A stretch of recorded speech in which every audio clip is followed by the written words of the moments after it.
Welcome back to Slightly Better. Today's episode is a gift. I sat down with Julie Bogart, writer, homeschooling OG, and the brilliant mind behind books like The Brave Learner and Raising Critical Thinkers. Julie has spent decades of her career helping parents create rich and meaningful learning experiences and environments at home, whether you're a homeschooler or not. Julie's work is about empowering families to see education as a way of living, connecting, and growing together, rather than just another checklist. We discuss creating enchanting learning environments at home, what it means to be a learning companion to your child, and how to raise critical thinkers in a world that rewards compliance. So whether you homeschool, public school, private school, unschool, charter school, whatever school, somewhere in between, this episode is for anyone who wants to raise kids who are thoughtful, curious, and confident in how they think and how they learn. Let's do it. All right, let's do it. Julie Bogart, thank you so much for coming on to Slightly Better, one of my first guests on the podcast. I'm beyond happy to have you here, so welcome. It's an honor. Thanks, Kelly. So I want to dive right into your work. But first, I want to tell my listeners why I really wanted you on this podcast. You're such a unique and refreshing voice in education, and your approach is something that aligned with me on like almost a spiritual level. Like when I discovered your work, I was like, this is it. And you talk a lot and you teach a lot about writing specifically, which is something important to me. And I always found self-expression to be a really important part and a core part of education. And so when I discovered your work, I was like, cool, following, purchasing, doing, let's go. So I want to talk about your online world of Brave Writer. So can you give my audience an intro to what Brave Writer is, how you got started with it, what inspired it, all of that? Yeah. So Brave Writer's my company. I started it in January of 2000. I grew up in an environment with a mother who is a professional author. So when I was growing up as a kid, I loved writing. Very, very early in my life, was interested in writing. But I had this very supportive, non-judgmental voice who was an authority, right? She was writing articles and books. And I had this collaborative experience with my mom that made me feel very safe and very free to express myself. By the time that I was an adult, I started doing freelance magazine editing, ghostwriting. I had a job at one point where I helped people fix their dissertations so they could get their PhDs. And all of this was without majoring in journalism or English. I was a history major at UCLA, but I had a really strong knack for writing. That's always been my strength. And by the time I started homeschooling my own children, I was just pulling books off the shelf that were for my professional career. I wasn't using a curriculum. I wasn't looking for educator-generated materials. I knew a process that I felt was the most effective for helping kids access their writing voices. But what happened is, by being in a homeschool environment, I had a lot of friends who weren't having success teaching writing to their kids. And they were relying on this very traditional model, which was you teach the mechanics first, you make sure they know how to handwrite, spell, and punctuate, and then they're allowed to try and get some of their thoughts to the page. But, if they don't do it perfectly, they're going to get graded down. And that creates this paralysis in kids. They start to feel like they have to dumb down their content to match their transcription skills, which then undermines the quality of their thinking and the quality of their actual self-expression. So I started helping homeschooling parents and very quickly saw that the approach I took was actually more similar to like breastfeeding attachment parenting, right? It's this collaborative relationship-based approach to the editor and writer relationship. And it really just caught fire. So over the next 25 years, we've expanded from my original offering, which was one online class and a writing manual, to just a wide array of materials and writing courses. And all of it is done through writing. We don't do classes with video. You are actually asking questions in writing, and then you are writing. And we enroll parents with kids to ensure that that adult-child relationship is the sort that supports writing growth as opposed to just evaluating it. So that's sort of a little background on what Brave Writer is and how we got to where we are today. I love it. I love the emphasis on the connection between the parent and the child. Yes. As a novice homeschooler, that has been my like North Star. Like if we're connected, then we're making progress. Yes. So you talk a lot about, and I want to let my audience know that you have several books, which we will dive into. But one thing that you talk about is enchantment and like making your environment enchanting. And I relate to that because it makes everything more fun. And that's what I get from your content and your work is that it is not stuffy. It is not, and even with writing, a lot of people associate writing with like this stuffiness. Talk about a few things. Can you talk about creating an enchanting and wonder-filled environment and Yes. the process over the outcome or the perfection that a lot of parents, we think about? It's really hard for adults to sort of reimagine what it's like to be a child. But if you can go back in your mind or observe the child that's in your life and notice that everything is a little bit magical for a child. The first time you put a marble in one of those marble mazes is enchanting to a child. They're watching this little ball roll down and follow this kind of thing they've built, and they want to do it over and over again. They walk outside the house and they spot a ladybug and they're like blown away by the ladybug. And it's one of the reasons adults enjoy giving birth and having children or adopting kids. They see the world newly, it becomes fresh again. You see the world with like childlike eyes.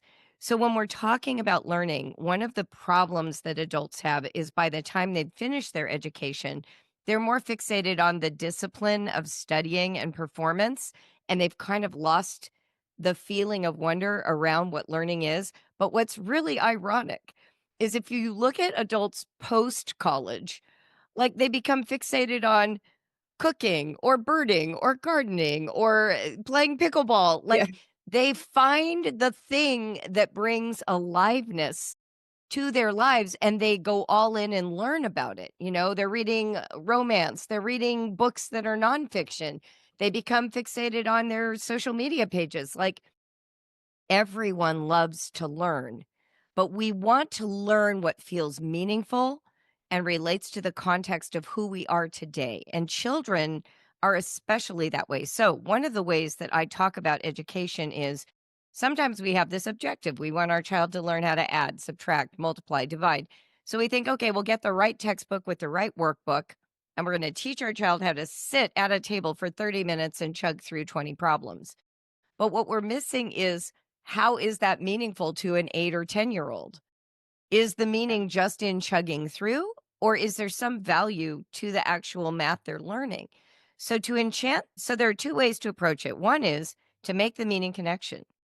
Can they use this like to count money, to bake food, to quilt? Can they use those mathematic principles in their actual lived experience of being alive? But if that isn't as immediately accessible, like sometimes just learning phonics is a chug, it's just difficult, then we can at least enchant the environment around phonics. We can sit on a couch and rub shoulders and be under a blanket and pet a dog. We can learn math at the table, but we can light a candle when we start and blow it out when we finish. There's something about adding these little elements like a snack, human connection, a start and finish experience with a candle or some other mechanism, a timer or blowing bubbles that helps kids stay engaged. And in the home space, because we're not in school, we have so much more available to us. Like I had kids who, if they just had a clipboard, they would sit under the table to do their handwriting. Why are we assuming that there is a moral virtue to sitting at the table? Now, some people could say technique, handwriting skills. You get to pay attention to that. This is your child. But when we're asking them to perform a challenging task, we want to sweeten the deal, is what I call it, a way to make that task less difficult. Sort of like if you're training for a marathon, you're going to have orange slices and lifesavers and a drink that you look forward to at various points where you're doing a long run. So we're putting in the effort, but we're creating a little bit of supportive environment to make it more supportive to the learning. Yeah. And I can attest to that because recently it's been beautiful weather. So we've been taking our reading, our Oh, yeah. storytelling, we've been taking it out to the hammock in the backyard and just laying there, looking at the trees. And it's not only like just a better vibe. But Yeah. it's inspiring. Like my daughter is like so much hungrier to do these things. I never have to convince her. And I don't like to convince anyway. I'm like, we'll take a break. Right. But when we go outside, she's inspired, like naturally, Yes. and we think like, and I always think like the best days, like in high school or college, were when it was nice out and the teacher would say, let's go outside. Yes. Because Yes. the environment that you're in really matters. And as adults, we know that if our workspace is messy and ugly and like we just don't like it, we're not inspired to do anything. That's so So, true. And in fact, there is so much to be said for the outdoor environment, even when the weather isn't great. right. Like, we used to take walks in the middle of winter here in Ohio, and I would have my kids pick a color and then just look for that color outdoors, right? So we would take this silent walk. Everybody's looking for a color. One of my kids picked orange, which is not very visible in January in Ohio. And then when we came home, we moved straight to the table and I asked them to just write about how that color either showed up or didn't on the walk. So we're even borrowing from the outdoor experience to help us with our indoor activities. Another way that I like to talk about this enchanting, we have certain prestige topics that we think are really worth teaching, like poetry, violin, calculus, chess. We're like, oh, my child plays chess. We think that's so exciting. We think it's so much better than Minecraft. And yet, using very similar brain skills. One of the things I like to do with these prestige subjects where you're worried that your child is going to hate it is to create almost like a party like environment. So when I was teaching poetry to my kids, we started doing what I called poetry tea times. We would set the table, we'd have a little centerpiece, we'd make a pot of black tea. Sometimes we would bake muffins or scones. Sometimes we'd just cut up orange slices and put out store bought cookies. So, what we would do is we would stack books of poetry on our table, and then kids could page through and look for a poem to read aloud to the family or to have read if they didn't know how to read. All the while, they're filling their cups with tea, they're eating the snacks, and they're enjoying paging through the poetry books. Am I teaching poetry? Not really. Am I talking about literary devices? Not at the beginning. Eventually we did, but mostly I'm cultivating a space for poetry appreciation to occur. I'm not inflicting poetry on my children. I'm not requiring poetry of my children. I'm creating a space where poetry feels like an invitation. And really, I talk about this in my book, The Brave Learner. The biggest job of the adult in a child's life is to be the match.com of learning. It's a dating service you're providing. Can you put this subject in its best light? Can you make it pose in a way that makes someone want to swipe right? That's your job. Your job isn't to explain everything, to require everything, to get mad that they're not self disciplined. Your job is to imagine the world through a child's eyes and then create an environment that supports learning and growing. Yeah. And you've mentioned, and I agree, that our kids give us clues all the time to where their heads are at with this. Like when I started, I kind of considered myself to have been homeschooling all this time, even before we officially started. And Definitely. but when I started like officially homeschooling, I had the idea in my head of what I thought this was going to look like. And obviously, we've made like three 180s at this point. But we've taken like 2 weeks off to like regroup, like, Yes. and it's okay. And I've really gotten good so far at tuning into my daughter and where there's resistance and where there's openness. And you become so much more than a teacher. And like you mentioned this in the Brave Learner too, about being a coach and a companion, much more than a teacher. And like, even as I get my daughter into creative expression and writing, or more so, she draws a lot. Like, she doesn't stop. We were joking last night that we needed a more eco-friendly way to support this because the paper we're going through is a little crazy. She draws but she's constantly telling stories through these things. So, Yes. that was a clue to me that this is something that I can really do with her. And I've started my own Substack to show her and to kind of get back to something that I love to do, which is writing. And it's opened my world so much. That is one of my favorite things about homeschooling. I always say it's a family learning experience. It's not school at home where Yeah. there's a teacher who's trying to enforce a certain curriculum. So much learning happens accidentally, quote unquote, accidentally. I remember we were watching Friends reruns when some of my kids were in high school, and there's this one episode where Joey thinks that he is in a movie that is about World War II. He mentions Mhm. Hitler, but he's actually in a movie about World War I. And so he's like, "Oh gosh, shoot, thanks for telling me." So who was fighting who in World War I? And Rachel and Monica and Phoebe kind of shoo him off. And then they look at each other and they're like, "So what was World War I?" And Phoebe eventually says, "I think we were fighting Mexico." And they're like, "Yeah, that's right. That Okay." So I started laughing, and my kids who were like junior high age or whatever, they're like, "Why are you laughing?" I was like, "Because we weren't fighting Mexico. Like, that's absurd." And it just created this little quick deep dive to really understand like the complexity of World War I. It's a little bit more opaque. Most American adults would have a hard time. And yet it was catalyzed by a sitcom, right? Yeah. Same thing with the JFK assassination on Seinfeld. Like these, you will find that your kids hook in through things that were not planned by you. So, one of the things about homeschooling is it really allows you to pay attention to how your children's interests tie into these subjects that adults value. In The Brave Learner, I say everything can teach anything and anything can teach everything. But we've got to have the eyes to see it and we've got to be curious ourselves about following those rabbit trails with our kids.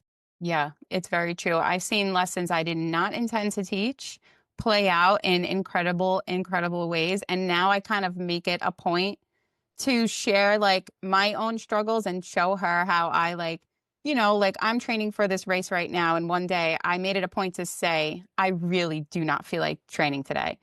I really Yes. don't feel like it. And then I was like, and she's with me, so she has to come downstairs to the gym space and like be with me. And I'm like, all right, well, let's go get it done. And then afterwards, I made it a point to say, I am so proud of myself for doing that. That moved me one step closer to my goal. And then Beautiful. she said the same thing later that week. She didn't want to go to karate. She's like, I don't feel like it, but I know I want to earn my next belt, so I'm gonna go. And then afterwards, she's like, I'm really proud of myself for going. And I'm like, I really didn't even mean for that to happen, but Oh, good job, me. I Anyway, mean, I love everything about that. And in fact, I don't mean to keep talking about the Brave yeah. Learner, but there's another portion in there where I talk about interval training as a way to work with a subject that's challenging for kids. I too trained for marathons. That was kind of the thing I love doing. And, we don't run the same distance every day. And we certainly don't do long runs every day. And we have rest days. And yet with kids, we're like, you must do 20 problems a day of math for the rest of your life. Be disciplined, never have an off day, never have a rest day. You're just going to always do 20 problems. But what I discovered with my kids is if we set kind of a sort of an undulating routine, like one day they could do 3 problems that they pick. The next day, maybe it's 4 problems I pick. The next day is a rest day. The next day is a little bit further. And then on Friday, they set their own stretch goal. Can I do 15 problems? Can I do Mhm. 20? They start to feel like they're mastering something besides your wishes. They're Yeah. like building their own stamina to stay alert to learning, to stay with a process that requires some skill development. Because we've got like 2 kinds of learning. We've got the kind that's like, I'm so curious, I can't stop myself from learning this. And we see this when kids play video games. They're like so into what they're learning, they don't even want to stop. But then when we see like a rote skill, like learning how to write in cursive, that can feel kind of tedious. It doesn't have rewards or a sense of satisfaction built in. So, Yes. giving our kids a different way to practice that allows them to kind of build capacity over time is really supportive. And you can reward in a meaningful way what we call in Brave Writers celebrate as opposed to reward. It's not, I'm trying to get you to do this for me. It's let's celebrate your accomplishment. Similar to getting a medal for running a marathon when you didn't win anything. I run for the medal. Honestly, I did not 100%. want to run 26 miles, No no one's medal. No one does. no one does. My race is like 5 miles and I'm looking for the badge. I want that badge. That's right. In fact, I ran the San Francisco Nike Marathon, and they give you a Tiffany's necklace that a firefighter gives you at the end. And I seriously regret that they didn't give us a medal. I'm like, no, I need it bigger. A Yeah. darn little necklace that nobody sees. No, I want it hanging where you Yeah. can see. So even with your kids, these are ways like You can borrow from what is motivating for you as an adult and then just interpret it for children. Another thing that we forget sometimes is that the materials matter. So if we're asking our kids to learn to practice handwriting, copy work, whatever they're doing, they can use black paper and gel pens. Yeah. You can give them an array of colors to choose from. They can create. I had a daughter stitch together her own copywork book and made paper for the cover. These are bigger projects, but they create a level of care so that when they do go to put their copywork inside this notebook that they've made by hand, they don't want to make it look messy. They want Mm-hmm. it to be beautiful. So sometimes if we just shift our attention a little bit to what creates value, what creates ownership and responsibility, rather than constantly harping on what they should be doing that makes an adult feel better, we can pivot nicely. Yeah, definitely. And this goes into how the process is the way, like, even again, as an example, like I had no idea what I was doing starting out. I didn't buy any curriculums. I knew what I didn't want to do. Like Yes. I knew what I didn't want to do. But I was like, we're going to play this by ear this year and like feel it out. But the one thing I did, and the one thing that is our consistent routine 5 days a week, no matter what, because my daughter has never once protested it, is we have something called a morning book. And in her book, we decorate it. We got the gel pens. Everything is pink, pink, pink. And so we write different things every day. She would start by like writing her name and the date and just practicing. She wanted to write like the weather. And I'll write something different each day. Like one day I'll write, I'm excited to do what this weekend, and she'll fill it in. And or something that makes me feel confident is this. And every day she writes one thing that she's grateful for. And these things, side note, I will say have played out in real life. Like I've heard her say, I'm so grateful for my mom. I'm so grateful for this day. Like I hear her saying these things. So we have so many things going at once. We have writing, handwriting, like gratitude. And this has been like my husband and I were discussing it the other day, just such an impactful thing that I thought would be just this little thing to establish routine. It's been the most impactful. And for every day of April, she wanted me to draw flowers. So I was drawing these colorful flowers all over the page, and she loves to draw. So after the book, she takes the next like 5 pages to just draw out a story that she loves. And it's been like the most beautiful thing to watch. And I was saying this morning, I'm like, not for nothing, but her handwriting is looking great. And I'm like, I'm not sure how much that matters to me right now, but I think it's pretty cool. And I didn't say it to her, but, and it's just one of the ways that we've made like our environment conducive to learning without pressure. I love everything about this. I love that it has a name. I love that it's a ritual. I love that you are writing as well because you're showing that the value is in that communication, that dialogue, and that adults do this.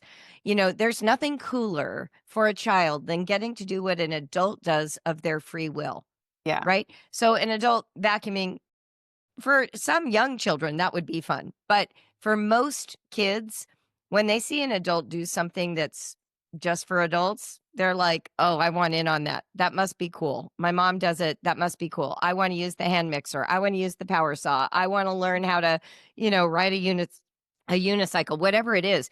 So for you to have a morning book where it's like a dialogue between the two of you that uses writing, includes artwork, that includes a spiritual practice like being grateful. Are you kidding? Mhm. Like that is high level education happening right there.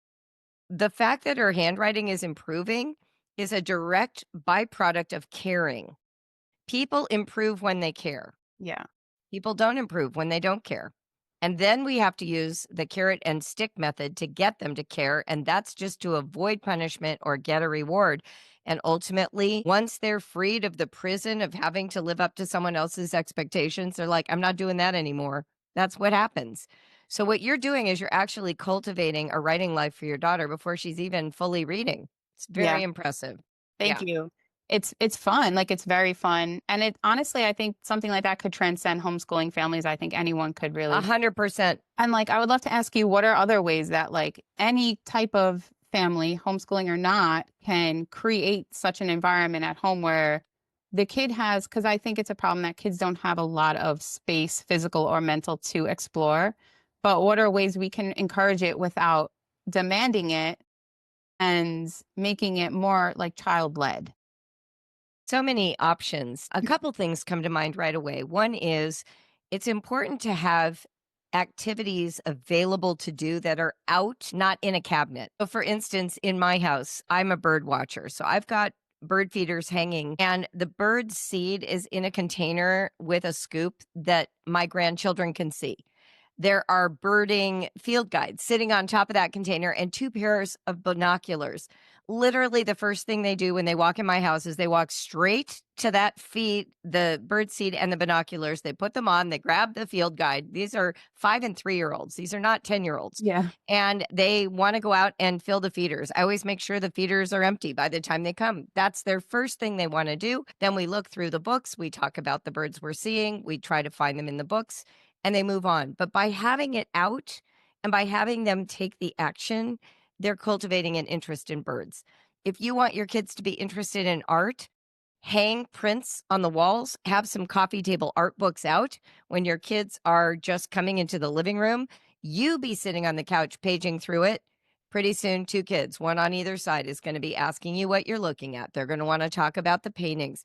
So part of it is having it available, dress up clothes in a basket, clipboards and pens on a table.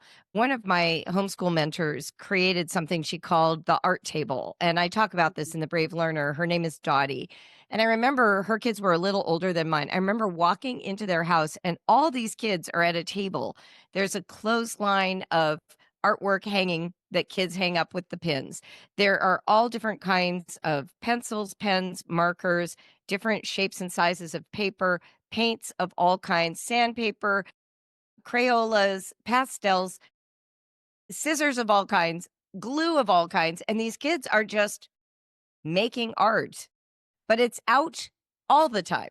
It's not hiding in a cabinet. Yeah. It's not something the mother is controlling. It's not something that you have to get permission to do. And the way you start it is by you sitting at that table, not your kids. You Yeah. sit Yeah. down, you start making art. So these are kind of like principles that anyone can use. You don't have to be a homeschooler to create that environment. Yeah, absolutely. I would love to go into your book, Raising Critical Thinkers, because Okay. this book, just to make an abrupt shift, this book was the first of yours that I read front to back, and I loved it. Like, I loved it. I related to it. I felt that every parent should read it. So, what prompted you to write this book? So that's actually the first book I wanted to write, but my editor was like, "No, that's not where we're starting." My agent was like, "You can't start with that book." So it's like the deepest part of my heart, the critical thinking book. I love The Brave Learner, don't get me wrong, but the issue that I saw in the homeschool space in particular is that because a lot of people home educate their kids to avoid whatever's going on in the public schools, they also sometimes limit the opportunities for critical thinking Mm, because they're very focused on a specific worldview or value set that they want their children to have and they want them to adopt it, right? And basically, yeah. it's the parents. But for a truly robust and rich education to occur, kids have to be exposed to a variety of ideas and they have to be able to engage with them meaningfully. Now, the Mm, word critical sometimes makes it sound like my job is to find the problems in this right. other person's thinking, but that's not actually what it means. Critical thinking starts with self awareness, it starts with the recognition that you're bringing a perspective to the table that you don't really want to relinquish, right? We always Yeah. start with, hey, I'm right. Everything in my life tells me I'm right. I've read the right books. I've talked to the right people. I've studied the right data. I've experienced the world the way that supports this view. Every human being feels that way. Critical thinking is first recognizing that, you, Kelly, and me, Julie, are equally dedicated to what we understand Yeah. about the world. And then the next step is to imagine that you can get behind the eyes of another person and understand the interior logic they use to create that worldview, Mhm. because that's going to shape the books they write, the way they teach, the way they vote, how they marry, what philosophy will guide them in, their ideas of government policy. And for our kids to become very committed thinkers, they have to have the opportunity to explore all those ideas without feeling controlled. So, what was hard about writing the book is that that book was aimed at raising critical thinkers, but a lot of adults They need some work. No, it's helpful. It's really helpful. And it's funny because of course I've always considered myself a critical thinker. Of course I Yes. have. Um, it was a big thing to me to make sure that I wasn't imparting my biases onto my daughter. And that's something I knew from the start. And I don't have a lot of biases, but people around us do. And even that, like, it's not that I didn't want her exposed to things. I want her exposed to everything so that she can think about it and she can decide and so that she can be curious. And can you talk about that? Because I think, of course, we can encourage our children to be curious, and all kids are curious, so we should follow that. But how can we use curiosity to think more critically? Yeah, curiosity is the key. And unfortunately, a lot of times we think we're being curious when what we're really doing is we're trying to understand well enough to refute, Yes. right? I want to know just enough so I can show you where you're wrong. When we're talking about thinking or critical thinking, what we're really talking about is interpretation. I tell this story at the beginning of the book that I think illustrates it really well. My grandparents were married for a really long time, and in their late 80s, 90s, my grandmother developed dementia, and they were living together in California till my grandfather died. And when he died, we discovered this box of letters that he was writing by hand to his wife while they were living together. So these were unmailed, they weren't even sealed, and they just had my grandmother's name on the envelope. So I opened the first one, and it's my grandfather writing about the first time, well, they made love? Hard to say. He Yeah. basically wrote, "Remember the time we climbed the little hill where I first made love to you." Now, this would have been in the early 90s. So the question in my mind when I read it, I kind of jokingly laughed and I read it aloud to my aunt, who's the daughter of my two aunts. And I said, "Look at this. Grammy and Papa had sex before they got married. Those good Catholics." And immediately my older aunt, who had been a nun and was now a professor of religion at University of California, she was like, "No, that can't be what it means. I know they didn't have sex before marriage." But my younger aunt, who was like, 6 years older than me, 17 years younger than my other aunt, she was like, "What? They were having sex and telling me I wasn't allowed to have sex." So they had two completely different reactions to that language. And I was thinking a lot about it. In the 1930s, the word to make love just meant putting the moves on the person Mhm. you were interested in. If you've watched It's a Wonderful Life, you know that. Mary at one point says about George, "Oh, he's making violent love to me," but she's on the phone and he's Yes. just standing next to her. So clearly different meanings. But this letter was written in 1997. My grandfather was a worldly enough man to know that the meaning of those two words had changed. So the interpretation question we had going was, which meaning did he mean? Was he using the old time meaning to jog my grandmother's memory because she had dementia? Did he just mean that's the first time I told you I loved you? Or because she had dementia and he's writing a private letter and he's old, is he confessing to a behavior that his kids didn't know about and he never expected them to find out? And of course, interestingly, when I put this question to members of my family, everybody under 45 says they definitely had sex. They were, as my son said, "Oh, they were banging," right? And then all the Catholic family members who are over 50, they're like, "Absolutely not. Clutching their pearls, like, That absolutely not. absolutely not." So what you have is critical thinking, but it's so informed by bias, like the era you're in, the familiarity with the language, how well you know the parents, how well you understand Catholicism. And that's the task of critical thinking, is to be able to see all of that. I can't even render a verdict. People always ask me, "What do I think?" I'm like, "Well, I'll never know because all the people who would actually know are dead." Yeah. But I also could argue for either side pretty successfully. And that's critical thinking. Can you sort of actually get outside of your need to control the narrative to understand all the forces at play? And I could write two different papers and be pretty persuasive in each one. Wow. So that's such a great story. I remember reading that in your book, and it could just, there's no way to know. So it's fun to No, think, like, that's right. kind of dismantle the history that you thought you knew.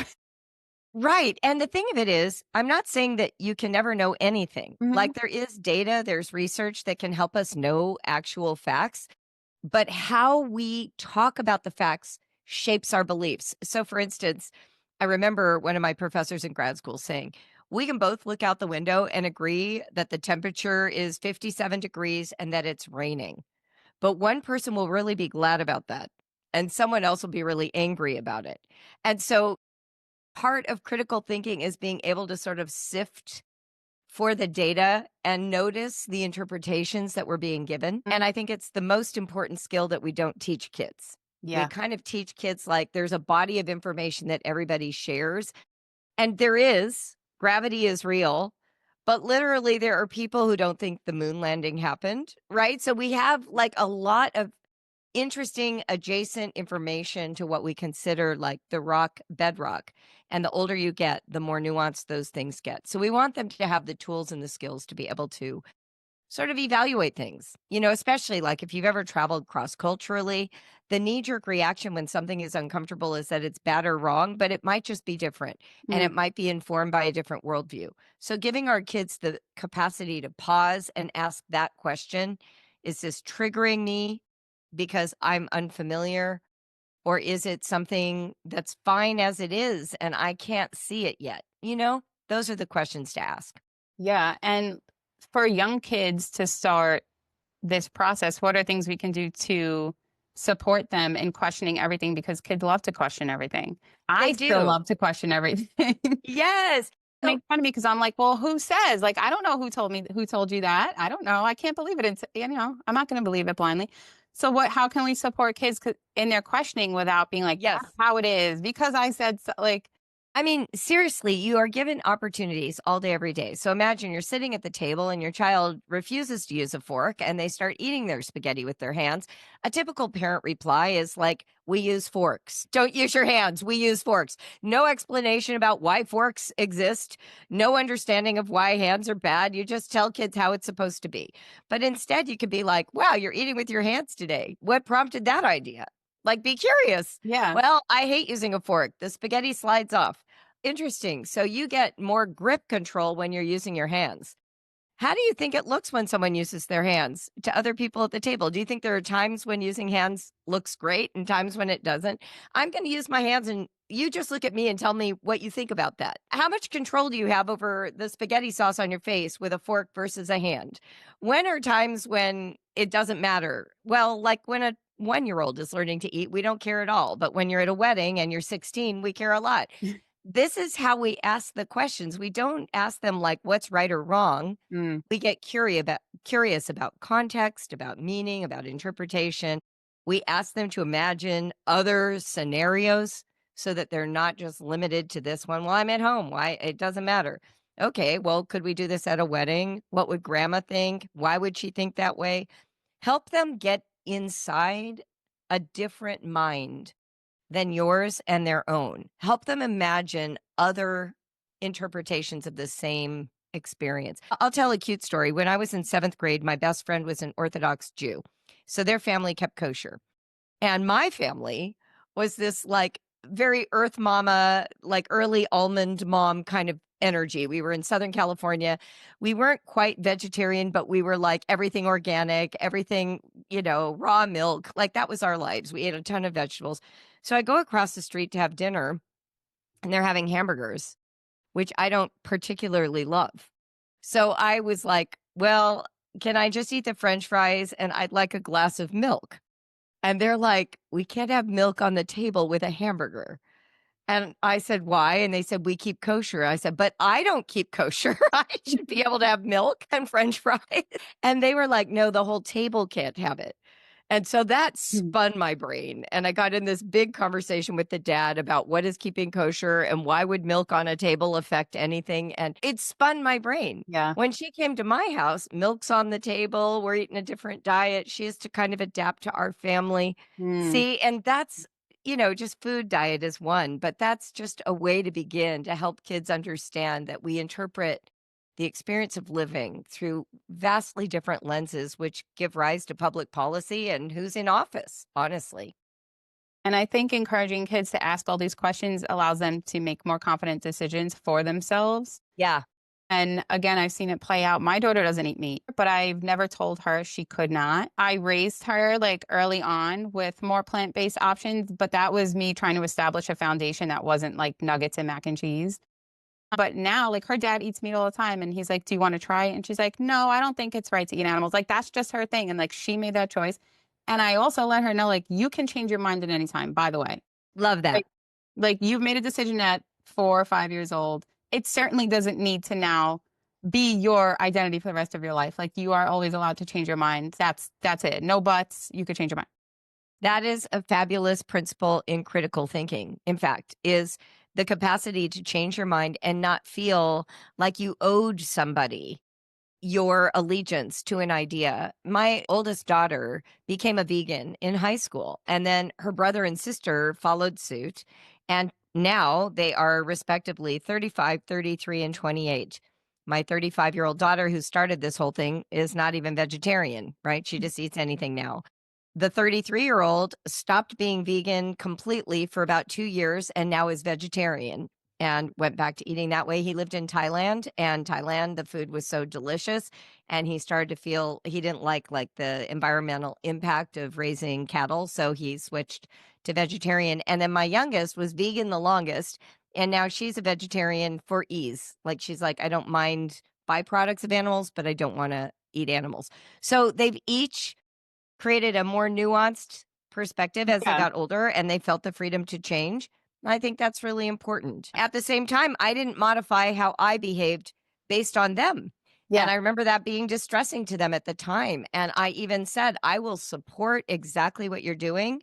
Aligning behavior with moral choices is really an important experience for kids, but you're not beholden to their choices either. And they get to learn how to know a person and love a person who is not identical to them. And that is very important in a critical thinking space.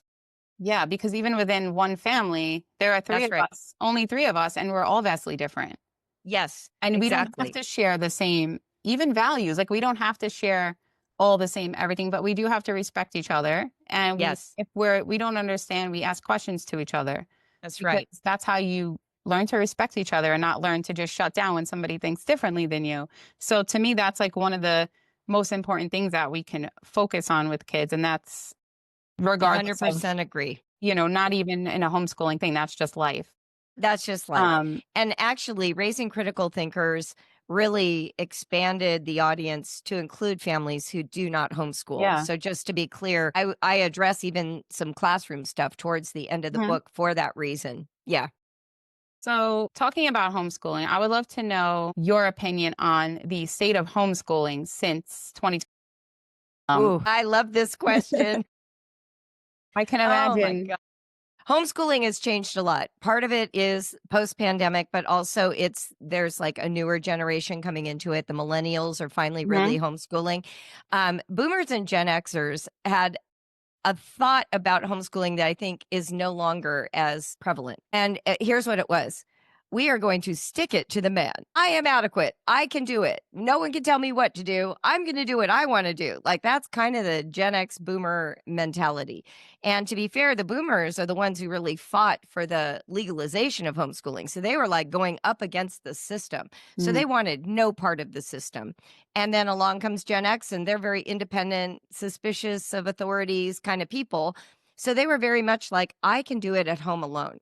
What I'm noticing post pandemic, especially among millennials, is can I do it?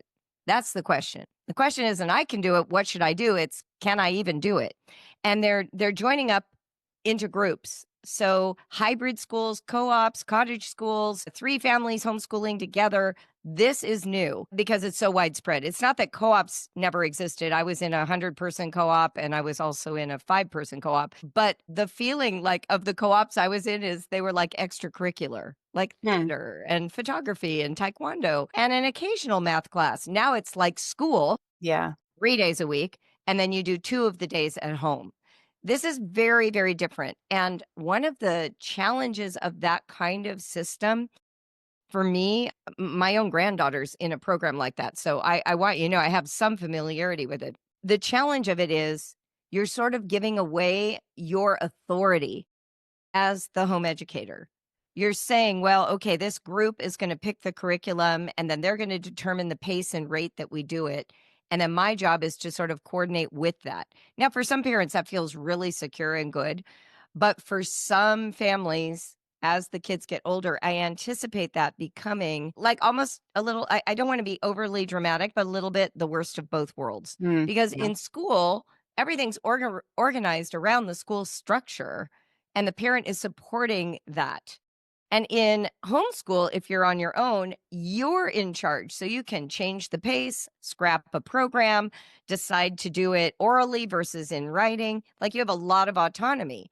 When you're in this hybrid situation, you're sort of wanting that autonomy, but you can't really live into it because the school program's going at a pace. So I find it challenging. I'll be interested Yeah. to see how that all plays out in the end, but that would be the thing I'm noticing right now. Yeah, I see that too. We're in it's a small co-op, I guess I would call it. It's just kind of a group. We get together once a week for like science. We'll do like science experiments. Yes, We meet at the library. So the kids do that for like, I don't know, 45 minutes. And then they run around the library. We pick books, we read, we hang out. perfect. And then the first week of the month, we just do a hike instead. We do like a nature thing.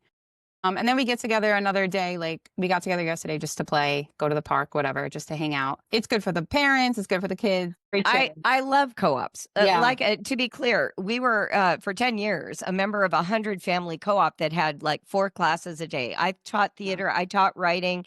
They had photography, but they also, like my high school kids, took biology from a bunch of nurses, so they got to do 10 dissections. Like, let me be clear, I love Yeah. co-ops. One of the things that I'm noticing is the delegation of authority. Yeah. That's the key to me. Can you still, like a parent will say to me, my child has to write for this, hybrid school and they're really struggling and I can't get them to do it. And I'm like, but you're the home educator. You can just tell the hybrid school she's not doing that paper. And that's like a mind blowing thought today where it wasn't like 10 years ago, 15 years ago. They'd be like, yeah, we're going to take this co op class, but we're not going to do the outside work. Or we're going to be in this class, but this week I have to go skiing with my family. So we're going to miss and we're Yeah. just going to skip that assignment. There's a lack of confidence in their authority, is more what I'm talking about. And I hate making broad generalizations because that isn't true for everyone. It's just you asked for trends. And that Yeah. was something that feels new to me. No, I see it too. I definitely see it too. And even among the friends that I've made in the space in my community, like a lot of people don't have the confidence and I see and they'll tell me like I know I'm putting pressure on them that like I shouldn't. I'm literally replicating school at home, but I don't know what else to do. I'm like, just stop. Like, what Yes. if you just, and I'll tell them, like, what if you just did nothing for like, Yes. what Oh, if you yes. just existed for like 2 weeks at home and like your kids did whatever they want in the morning instead of like coming to the big whiteboard and like learning fractions at 5 years old? Like, what if we just didn't do that?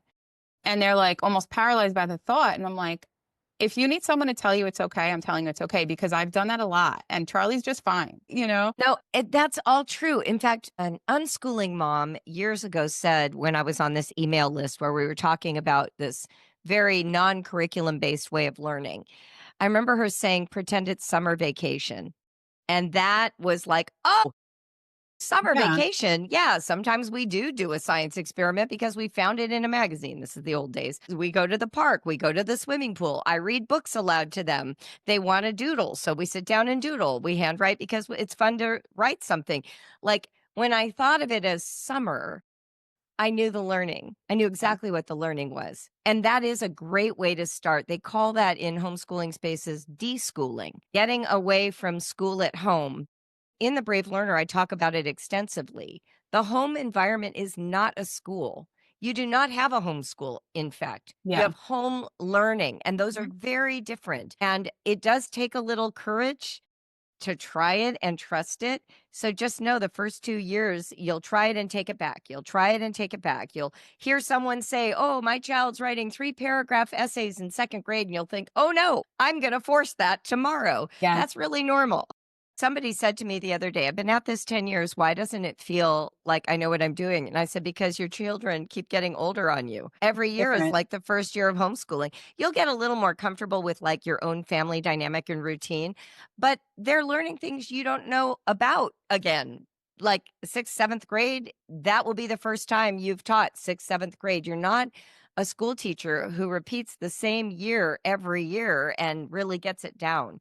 The other thing is your child keeps changing. And so the structure that worked really well when they were 6, 7, and 8 may not work well with a 9, 10, and 11-year-old. And by junior high, a lot of times they're kind of bored at home. They're like, I've been in these same four walls for 12 years. I need a little risk and adventure. And Mm-hmm. that's a time to really triangle in some outside of the home experiences. But for a parent, that can feel like a loss of innocence, a loss of the homeschool, a loss of the identity as the parent who's the home educator.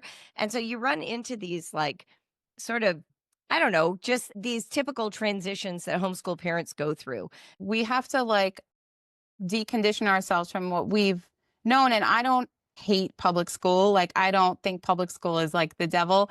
I had a great experience. I don't I know. did too. I really did. I loved school. I loved learning. I genuinely still love learning so much. And all I cared about when it comes to my daughter's education is that I can help her learn to learn and learn how to learn and Agreed. encourage her to learn things she likes, because we do have to learn things that literally don't matter and that we don't care about. And then we have to find time in our adult lives to like actually learn the things we do, and also learn how to learn again in a way that makes sense for us. And so, Right. what's a piece of advice, like one big piece of advice that you would give to homeschooling or potentially homeschooling parents? Parents who are thinking of homeschooling for the first time, I recommend reading books about home learning. Obviously, my book, but there are others that are worth reading as well, because a lot of parents come into it like, I'm looking for curriculum. But if you start with curriculum, you're bringing all your old mental habits from traditional education with you, and you will create school at home, and your kids won't like it because home is not conducive to Yeah. school. School learning happens in a building with 30 other kids and a teacher, and the structure is designed to support that system. Home is where you take off your bra, kick off your shoes, eat snacks when you want, get interrupted by the toddler and the dog. You'll take a text from your spouse telling you to move money over from the savings to the checking. Like, no school teacher does that. So Yeah. your kids know that the schedule isn't real. They know that they are supposed to be relaxed and not stressed. So learn about learning. If you learn about learning first, then no matter what curriculum you get, you will be approaching it with like a philosophy of education, not just a strategy of scheduling. And Mhm. for me, that is really the big difference today. I started homeschooling by reading all of these books that help me understand how a child learns rather than starting with what program should I buy. Your newest book, Help My Kids Hate Writing. So, what prompted this book? So actually, originally, my publisher just asked me to write about writing because she knows that's my career. And I responded by saying, I've already done it. I've written a curriculum. We have online classes. Like, I've written thousands of pages on writing. What more is there to say? And she came back and she said, yeah, but do you have a book? Like, you have curriculum, but do you have a book? Like the kind that someone could listen to while they're taking a walk or washing dishes? And I was like, no. She said, Julie, this is your chance, like, to kind of encase your pedagogy into a book. And then I was like, oh, yeah, no, I do want to do that. And what was really fun is distilling 25 years worth of experience in teaching writing and all the growth that's occurred over that time frame. And then really thinking of new, more original, more contemporary analogies, logic stories, examples to drive home the point. And the bottom line is this: kids hate writing because they are doing it as a performance for an evaluator in school. They do not hate self expression. They even love written self expression. You're of the age where the second the internet threw open its doors, you all got a live journal. Everybody had a MySpace. They all wanted to Yeah. post on Facebook. Nobody hated writing. Turns out they don't hate writing. What they hate is writing for a teacher who's going to rip it to shreds and give them a low grade or make inexplicable, vague comments and expect a child to keep improving. Kids don't like that kind of writing. Yeah. And so what I've done is I've distilled the principles of writing and ways that a parent or a teacher can coach a writing student as opposed to being a writing referee, somebody who's just telling them what they're doing wrong. And in this era of AI, I have a whole chapter on AI in there, by the way. It is especially important. I was just reading this New York Magazine article about how 90% of college students right now are using AI to write their essays. And everybody's outraged. Return of the blue book. Let's use handwriting again, which, is fine, but that's not a long term solution. Returning to handwriting in blue books does not really solve the AI crisis. Yeah. Flip side, we start finding out that these AI generated essays are being graded by teachers who are using AI. I So saw now we that. AI grading AI. Like, what has become of education? Yeah. Nobody cares about learning. Nobody cares about teaching. We've got to reconceive the value of original self expression, and we've got to find readers who are actually interested in that. That's why to circle all the way back to the beginning of this conversation, your morning book is genius.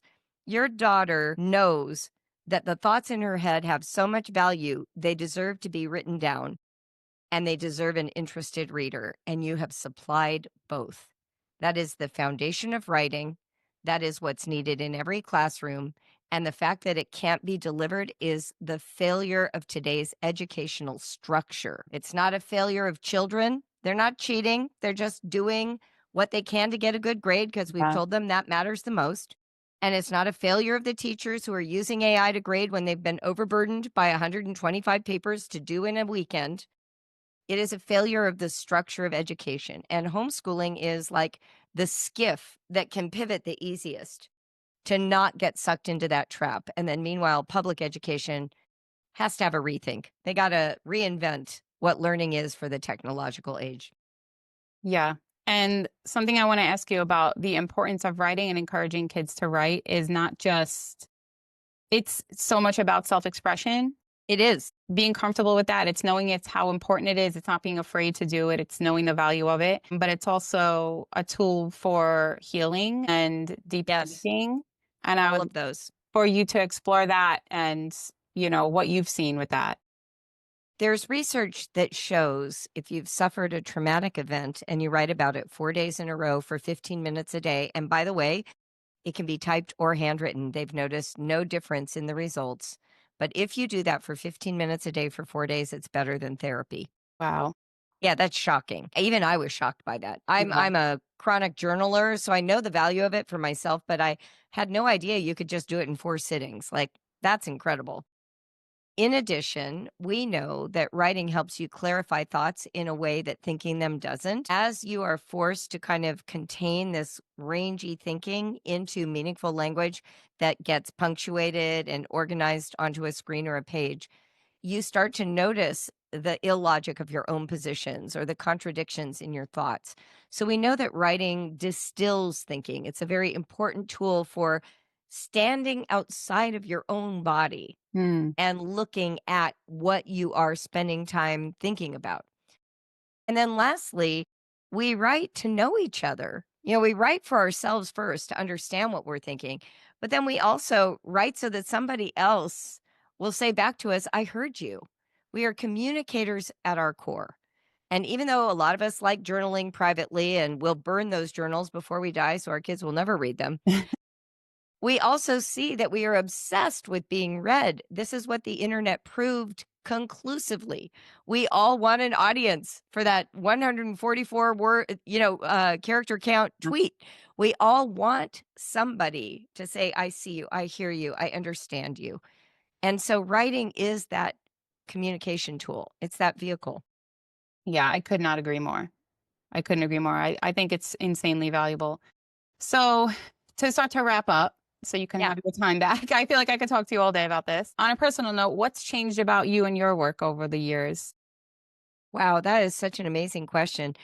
I think I have always been a technological optimist that the problems tech creates, tech will solve. Mm, I picked that theory up in college at UCLA. We studied Herman Kahn. He's a well known futurist who was trying to imagine the world after a nuclear holocaust. So he was like, well, here's how technology will address what the world could look like. And he proposed all these potential futuristic scenarios. But the theory behind it was tech will solve tech, right? And so I've always thought that way. But I am, for the first time, nervous. I yeah. do think the large language models of AI, which I was so excited about when they first rolled out, are posing challenges that are outpacing our imagination to solve them. And what I'm noticing is there's kind of this weird doubling down on like traditional methods. It's sort of like, when the iPhone releases a new update and everybody's like, don't update yet, just live with the old one, right? Yeah. We're like trying to go backwards to avoid the problems of the current and future Mm, iterations. So I am trying to understand that. I feel like I'm in this new think tank mode of, well, what is realistic? Just yeah. telling everybody to use blue books is not going to solve it. No. That's a stopgap measure that's unsustainable. So I'm trying to stay open to new ideas.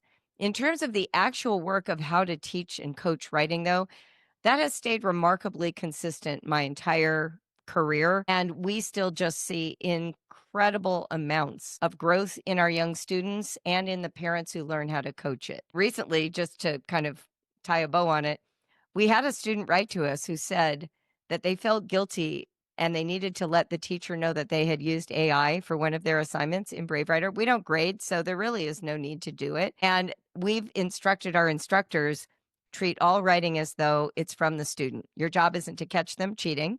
If they are sending you AI generated essays, just give feedback the same way you would if it was their actual essay. And this student said, when I read the feedback from the teacher, I suddenly wished it was for my writing. Wow. And then they wanted to write. Of course. And that's what's missing. They want credit, they want to be seen, they want to be heard, but they're used to teacher feedback making them feel diminished and less than. So if Yeah. you want your kids to not use AI, be interested in their writing. Do not be the great corrector. Right. Be the reader that makes them feel seen, read, and heard, and they will want to write. Yeah. It's just like this parenting phrase that I heard like when I first had my daughters, like connect before you correct. And I try to keep that in mind all the time, like in all the Beautiful. big moments. Yep. You know, and it's hard, but yeah, It is. connect, ask questions, praise, like hang out. Like you don't have to correct anything. Okay, so what's next for you? What are you excited to do or work on, right? These are great questions. Oh my gosh. I'm currently toying with poetry just for the change of it. Just Yeah.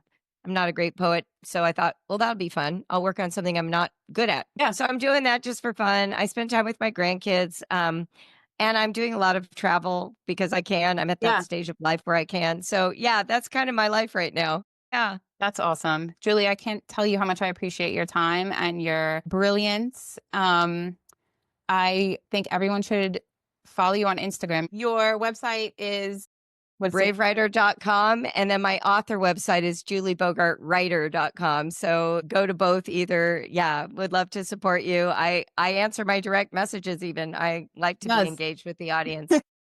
Julie, thank you so, so much. Thank you, Kelly.